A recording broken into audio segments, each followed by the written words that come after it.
To be or not to be? That is what I ask. Cut! It's, that is the question. To be or not to be, that is the question. Does it matter? Yes, you're breaking the meter. What's a meter? Well, an iambic meter, or if you're British, an iambic meter, is a form of rhythm where every other syllable is stressed. Huh? So, for example, da-dum, da-dum, da-dum, da-dum, da-dum is an iambic pentameter because it has penta, 5, iambs. And an iamb is basically da-dum. What? What are you doing? Shall I compare thee to a summer's day? It's autumn. Thou art more lovely and more temperate. Rough winds to shake the darling buds of May, Where are you going? and summer's lease has all too short a bit. What does that mean? Basically means you're better than nature. Oh, that's sweet. Some time to hunt the eye of heaven shines, and often is his gold complexion dim, and every fair from fair sometime declines by chance of nature's changing course and trim. That means sometimes nature's not that great and sometimes it dies. Oh, okay. But thy eternal summer shall not fade, nor lose possession of that fair thou owest, nor shall that brag thou wanderest in its shade, when in eternal lines to time thou growest. So long as men can breathe or eyes can see, so long lives existence gives life to thee. Yeah, that last part basically means that my love for you won't change and you won't die because you'll live on in this poem I wrote about you. He must have really liked that person you wrote to. Either that or he really loved poems. That was sonnet number 18 out of 160. Oh, so what's the deal then? Like, did he write everything using... Yeah, iambic pentameters. Yeah, iambic pentameters. Yeah, he did.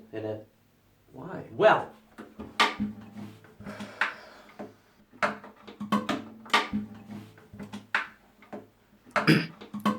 Excuse me. Almost got it. There we go. No, shoot. Hey Shakespeare, what's a perfect rhythm's sake? I put in perfect lines to make it break. It makes that part stand out from all the rest. Example? To be or not to be, that is the question. Surprise! Did I get you there? Yeah. Definitely. Thank thee. Why are you shaking your... Oh. No, when I use iambic pentameters to establish a comforting and logical system for the audience, then I break it to show some overwhelming emotions, or maybe that the character can't get the thoughts together. Maybe they have an unorganized mind, you know, like a person suffering from depression or someone overwhelmed by anger. Actually, those logical systems and logical patterns are very typical of the Renaissance. What's the Renaissance? What? The Renaissance was a cultural period during the 15th and 16th century following the Middle Ages. It began in Italy but quickly spread throughout Europe. During the period, people seemed to be intrigued by simplistic, harmonic, and logical systems, and common themes in literature were the logical and curious, but also dark sides of this complex species called humans. Maybe you have heard about them. The church now lost part of its power, and people started writing in their own language, rather than their formal Latin. The respect for the church shrank, as people believed more and more in human progress. No! Hold up! What are you doing? We're still Christians. We don't become secular until the Enlightenment. The name Renaissance is a French word for rebirth, renaissance, because it is often said that this period was a revival of the old thoughts and interests that were present during the ancient times. Oh, right. Yeah, I think I might have heard about that, actually. Yeah, and by the way, I couldn't help but notice the title of this video is Shakespeare, but we haven't really talked about Shakespeare at all. We have barely even mentioned his work. Yeah, the disposition is kind of unnatural and strange. Shakespeare, why don't you tell us about yourself? Oh yes, one of my favorite subjects. Yes, I was born at a very young age and I loved theatre. Yeah, no. I was a very good Okay, sorry, but can you please start from the beginning and take things seriously and just stop shaking that pear? I'm sorry, does it bother thee? Yes. Oh, I'm so sorry. Do thou want me to start over? Please. Of course. Thank you. I was born in 1564 in Stratford-upon-Avon. I was 14 years old where my father's income did not suffice for my education. I started writing when I became 25 years old, and then I moved to London by 1592. I left my wife and my children in Stratford-upon-Avon. Then I wrote and presented a bunch of plays, wrote a few sonnets, and died. How are you here if you're dead? I don't know, he wrote the script. Don't think about it. Can I add some stuff? Go on. His plays can be categorized into 3 general themes. The first one being historical themes, like Henry V. Oh, I like that one. The second one being comedies, like All's Well That Ends Well, or A Midsummer Night's Dream. Oh, I like those two. And the third one being tragedies, which are very sad, like Romeo and Juliet. Oh, Romeo, Romeo, wherefore art thou Romeo?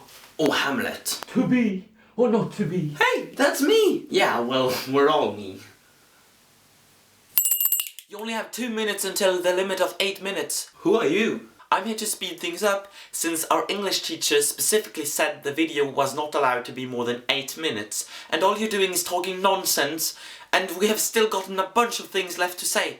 We do? Hey Theo! Yes? Did you know that before Shakespeare, theatre used to have a lot more simpler and two-dimensional characters, but Shakespeare was the one who blew life and complexity into them and their personalities. I didn't know that, thank you very much. It was a key feature of the Renaissance. I know. I also know Shakespeare liked to break social status boundaries, like lower class people sometimes acting clever, and showing royals or rich people acting dumb. And I know, I didn't mean to insult you. I'm just trying to hurry this thing up. We have already spent more than 50 more seconds. The video will end soon. We need to wrap things up. I can do that. No! Wrap up the video! Sorry. I need to confess something first. The years I mentioned were approximations. Apart from a few legal documents, there's next to no documentation about my life. And because of this, some people claim I didn't even write my own work. He didn't write his own work. The theory is supported by the fact that I never seem to spell my own name right, and the fact that I dropped out of school and thus should not have the great vocabulary of mine. What if I don't exist? 40 seconds! There's more evidence proving you did write the scripts and sonnets than there is I'm against. just saying, what if? And you documented more than 3,000 new words and phrases. 30 seconds! Okay, we need some kind of conclusion. How do we end the video? I don't know. Me neither. Shakespeare? Oh wait, I have an idea. How much time have we got left? 20 seconds! Oh, that's plenty of time for my grand finale. Unless we have end credits. We don't...